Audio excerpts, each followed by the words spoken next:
Dear ladies and gentlemen, guests, distinguished members of the press, we are very happy to welcome the Taoiseach of Ireland here in Tallinn, the Prime Minister of Estonia, Kallas, and the Taoiseach Michal Martin will deliver statements and take few questions. The press conference is held in English with simultaneous translation into Estonian. First, Prime Minister Kallas, the floor is yours. Thank you, dear Michal. Dear members of the press, it is my great pleasure to welcome you here in Estonia today.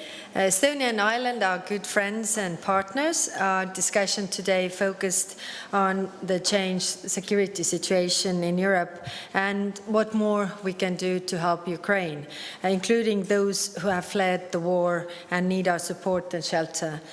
It is critical to continue helping Ukraine with all the aid they ask for. Estonia has given Ukraine military aid worth over 220 million euros. We began with it already before the war. I also acknowledge Ireland's significant contribution to the European Peace Facility to strengthen Ukrainians' resilience. Flexible and needs-based humanitarian assistance is crucial too. Ireland has done a great deal to help Ukraine, especially refugees.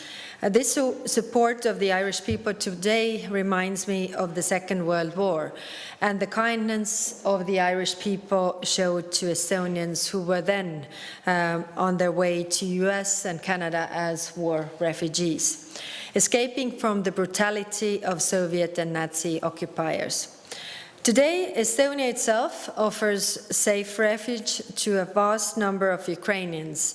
Out of the EU countries, we host the fourth largest number of refugees per capita, over 2.1% of our population. This has put our reception capacity under considerable pressure.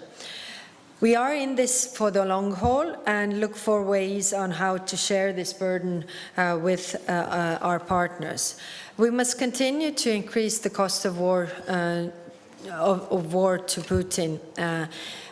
Putin must not win this war. He cannot even think he has won this war. The initial sanctions imposed by the EU, together with partners, have been robust and quick, but as the brutal war shows, this has not been enough.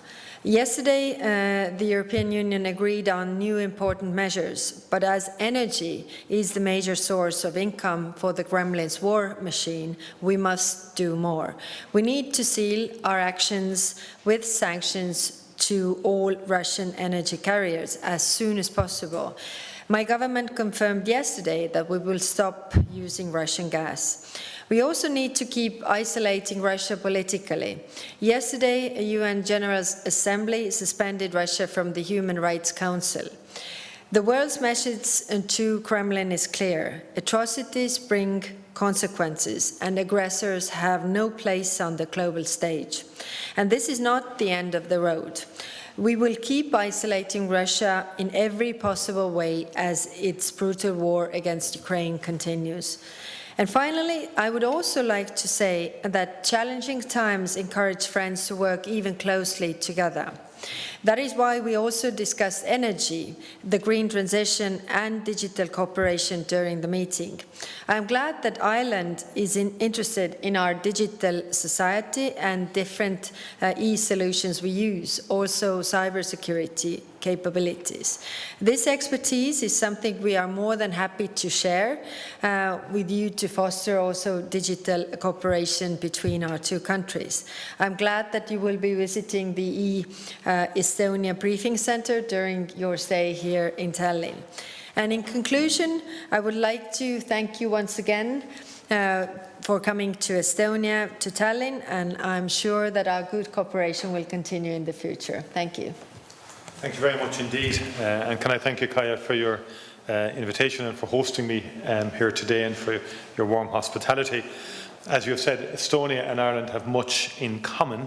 Last year marked 30 years of diplomatic relations between our countries and 20 years since Ireland established its embassy here in Tallinn. We were proud to host the Day of Welcomes in Dublin in 2004, when Estonia and 9 other countries joined the European Union, and since then our friendship has grown ever stronger. Freedom, democracy and the rule of law are our shared values. Small states like ours must work together to create our shared future within the European Union, the United Nations and the wider world. Our exchanges today, as Kaya has said, focused in particular on the impact of the war in Ukraine. European Union leaders have condemned this war since the very start as immoral and unjustifiable. We did so again at our most recent European Council meeting, which took place in advance of the evidence emerging in recent days of large-scale horrific crimes and violence against civilians. The Prime Minister and I discussed the different facets of the situation, including on security and defence, energy and the continuing humanitarian crisis. Whilst we are a military neutral country, we are not politically or morally neutral in the face of war crimes, quite the opposite. Our position is informed by the principles that drive our foreign policy, support for international human rights, for humanitarian law and for a rules-based international order. Ukraine's political, economic and humanitarian needs are now manifold and pressing. Our efforts as a friend and as a partner of Ukraine are aimed at using all of the levers at our disposal to bring a just end to this war, applying international pressure on Russia, pursuing accountability for violations of international law and meeting the humanitarian needs of the millions of people who have fled their homes. On energy issues, we reaffirmed the agreement reached by EU leaders in Versailles last month to phase out Europe's dependence on Russian gas, oil and coal imports as soon as possible. Ireland has been strongly supportive of further sanctions, the strongest of sanctions, and we welcome the adoption of the 5th EU sanctions package. We need sanctions that brings it home to Putin and his regime that he cannot succeed. Prime Minister Kallas and I also had the chance to discuss a number of issues on the European Council's agenda, including economic recovery and investment and climate. Our governments share a high level of ambition on climate action. We expressed our support for the European Union's climate goals for 2030 and beyond. And I've also briefed and updated your Prime Minister on the European Union's relations with the United Kingdom and the Brexit process and so forth, and the situation in Northern Ireland. And let me thank you again, Kaya, for your very warm welcome and our fruitful discussions today. We are of like mind on so many issues. Thank you. We are now at your disposal for questions.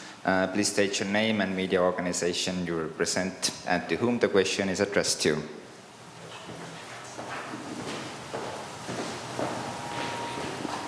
Hello, Veronika Uibo from Estonian broadcast, but today I'm on behalf Irish broadcast, RTE, and some questions to Mr. Martin.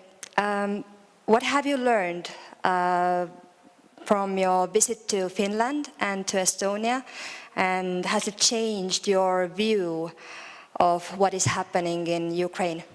Well, I think what both visits have brought home to me and reaffirmed that the world is different, fundamentally different now because of Russia's unjustifiable war on the Ukraine.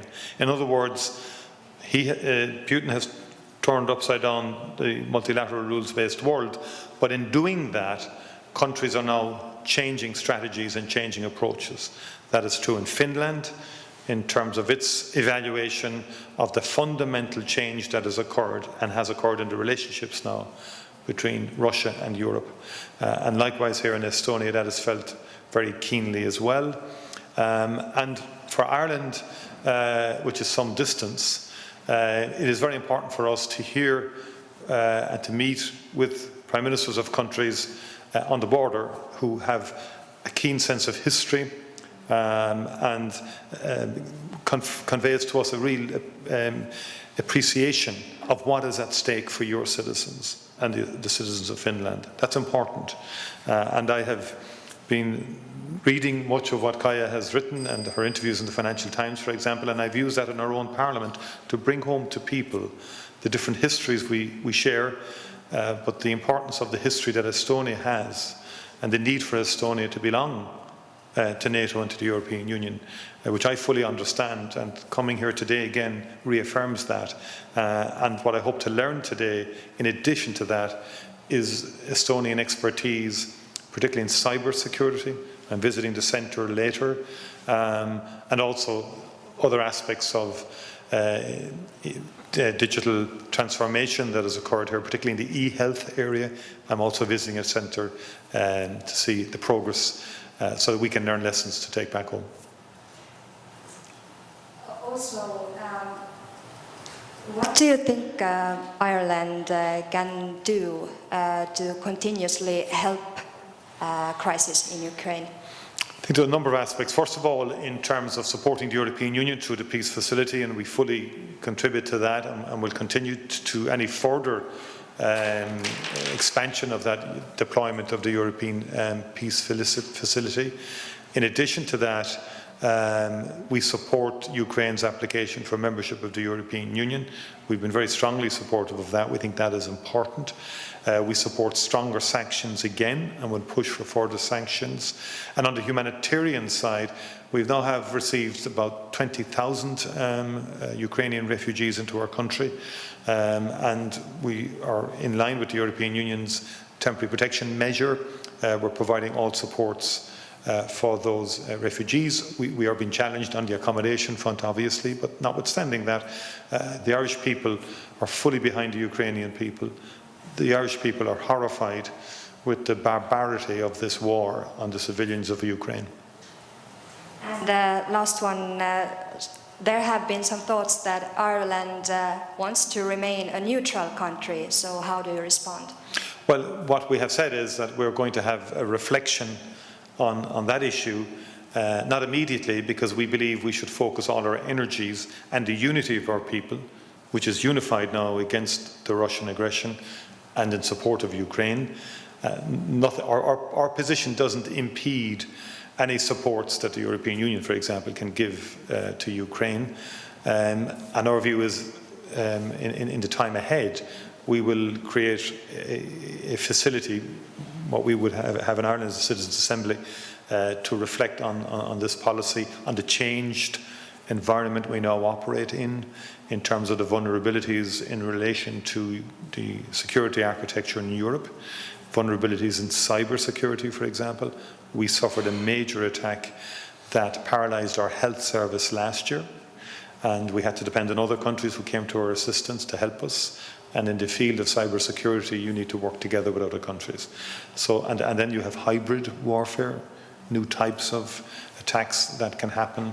So we need as a country to reflect on all of this, and particularly the degree to which the invasion of Ukraine has changed the landscape very significantly.